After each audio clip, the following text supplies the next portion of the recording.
Hi everyone, जय जगन्नाथ। तो केमिति अछथि आपण माने? आशा करूछि कि आपण माने बहुत बहुत बहुत भल थिबे।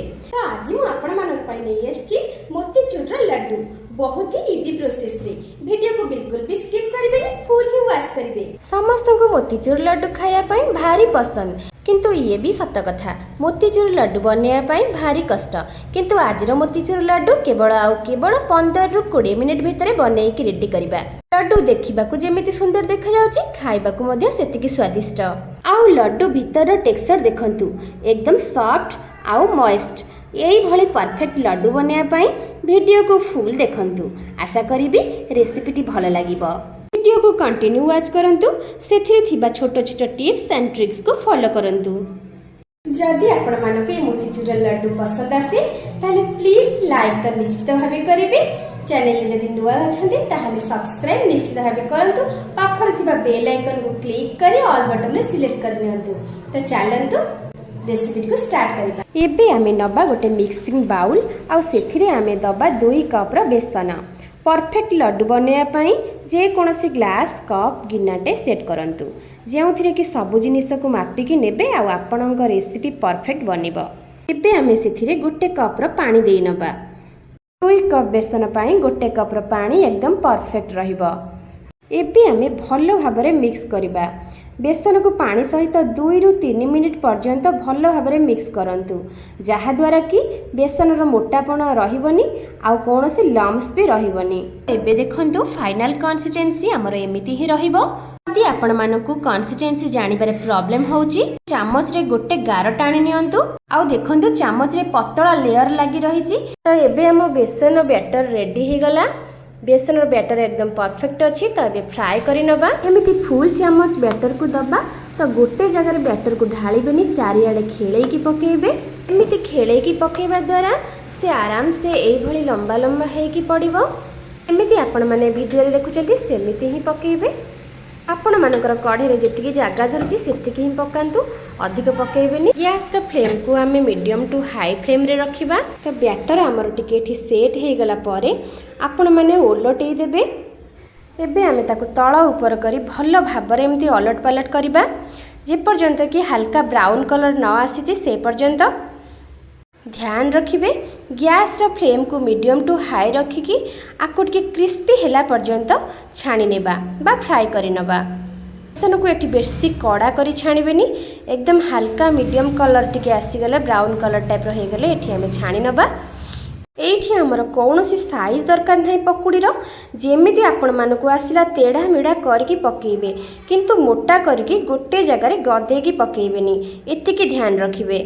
आपण माने जानि पारुथिबे आको बनेबा केते सहज। मतलब कि कौनसी झारा किंबा कौनसी छांच साहाଯ୍य भी बनेयाको पड़िबनी। आपण माने बहुत ही इजी प्रोसेस रे घरे एमिति बनै परिबे। जे कोनसी फेस्टिवल रे आपण माने मोतीचूर लड्डू बहुत इजी प्रोसेस रे घरे बनै परिबे। तो डेरी कोन पई आपण माने घरे निश्चित भाबे ट्राई करिबे। जदि आपण मानको वीडियोटी पसंद आछि ताहाले प्लीज सब्सक्राइब करबा को बिल्कुल भी भूलंतु नाही। तुरंत सब्सक्राइब कर नियंतु। आपण माने सब्सक्राइब करबा द्वारा ही मोर नुआ नुआ रेसिपी रो वीडियो आपण मानक पाखो शीघ्र पहुंची परिबो। तो बिल्कुल भी देरी करंतुनी। देखंतु एटा फ्राई हे गला। बस एबे आमे कोन करबा, गोटे जाली को छाणी नेबा।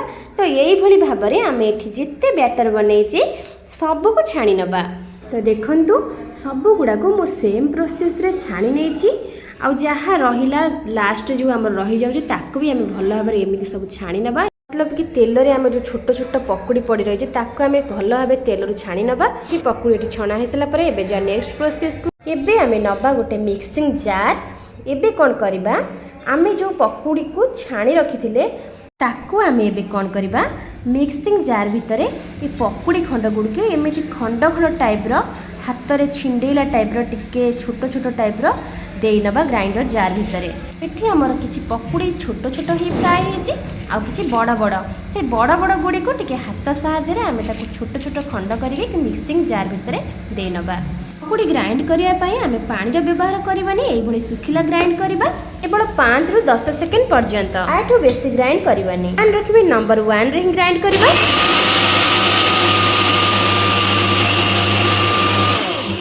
आकु आमे पूरा पाउडर करदेवानी दरदरा करी ग्राइंड करवा कारण आमको पकुड़ीर दाना दाना टेक्सचर बनइबार अच्छी यही दरदरा रखिबार अच्छी। एबे जिबा आमे नेक्स्ट प्रोसेस को एबे आमे कोन करबा एबे नै जिबा 10 रु 15 खंड काजू और 4-5टा बादाम नहीं एठी मु लड्डू रे पकेबार लगी मु सब एठी एकदम मिनी मिनी टाइप रो चॉप करी नेची। लड्डू रे चारु मगज भी पकेले बहुत टेस्ट लागिबो बट मु एठी ड्राई फ्रूट्स सब काटी के ड्राई फ्रूट्स पकेबी आपण मानक पसंद हिसाब रे नियंतु जहाँ भी पकेले चलिबो। तो मोर ड्राई फ्रूट्स काटिबा सरी गला एबे जिबा आमे नेक्स्ट प्रोसेस को एबे मु नेची गोटे कप चीनी कारण मुझे सुगर सिरप बनेबी माने चीनी सीरा एठी गोटे कप चीनी रे मु एठी देई नेबी आधा कप रा पानी देई नेबी। एठी आपण माने छोट छोट टिप्स एंड ट्रिक्स को फॉलो करंतु। सो सीरा एठी फुटी आसिलानी तो सेथिरे आमे पकेई दबा orange yellow colour food colour आमे जोड़ा थाए सेटा आमे पकेई नबा एठी पके के आमे 5 मिनिट पर्यंत टिके स्लो फ्लेम रे ताको टिके भल भाबे फुटेई नबा।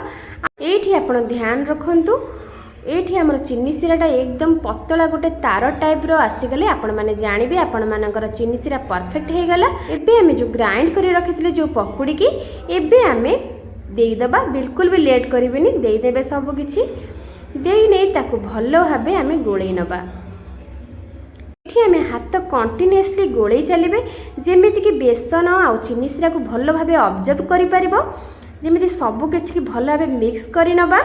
ध्यान रखिए आपण फ्लेम को एकदम स्लो फ्लेम रे रखिए और भल भाव मिक्स करी चलिए सेति पर्यंत मिक्स करंतु जे पर्यंत चीनी सीरा बेसन को भल भाव ऑब्जर्व न कर से पर्यंत भल भाव मिक्स करंतु आ ताजरी एबे आमे देई नबा ड्राई फ्रूट्स जो काटिके रखिथिले आमे एबे ड्राई फ्रूट्स देईकी ताको भल भाव आउ टिके गोळेई नबा।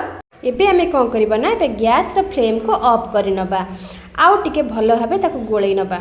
एमिति गोळेबा द्वारा ही आमर जो ड्राई फ्रूट्स जो टिकी टिकी करी हमें कट करथिले से सबू जेमति चारिआडे मिक्स हेई परिबो आ सेथि पई हमें आउ टिके भल भाबे गोळेई नबा आ लास्ट रे हमें पकेई नबा सेथिरे गुआ घियो आपण माने चाहिले एठी इलायची पाउडर पकेई परिबे माने गुजराती पकेई टिके भल स्मेल पई पकेई परिबे। मु एठी गुजराती की पकेइनी स्किप करिछि आपण माने निश्चित भाबे पकांतु आउरी भी स्मेल बहुत भल आसीबो। तो एबे हमें कोन करिबा हाथ रे टिके तेल को लगेई नबा आउ छोट छोट एठी गुळा टाइप रो हाथ रे मुठा कला टाइप रो हमें एमिति गढ़ी नबा आपण माने देखि परछन जेमिति वीडियो रे ठीक सेही परी देखंतु एमिति गोल गोल भाव रे गढ़ी नबा। तो आकु गढ़िबा बहुत ही इजी प्रोसेस आपण माने देखंतु एमिति मुठा कला टाइप रो टिके टाइट कला टाइप रो हमें एमिति लड्डू सब बनेई नबा एमिति गोटा गोटा करी मु एठी सब किछि लड्डू बनेई नेछि। तो सहिला बळी टिके उषुम उषुम थिबो आकु आपण माने गढ़िबे एमिति हाथ हमर सही पारुथबो बेसी गरम नुह कि बेसी ठंडा करिवेनी नहले लड्डूटा हमर भल से बनी परिबनी मतलब कि भल से सेट हबनी भांगी जीवो। सो आपण माने निश्चित भाबे घरे ट्राई करंतु आ आपण मानकर अनुभूति मो सहित शेयर करंतु। जदि आजिर रेसिपीटी आपण मानक पसंद आसीताय ताहले प्लीज लाइक शेयर सब्सक्राइब करिया को भूलंतु नाही।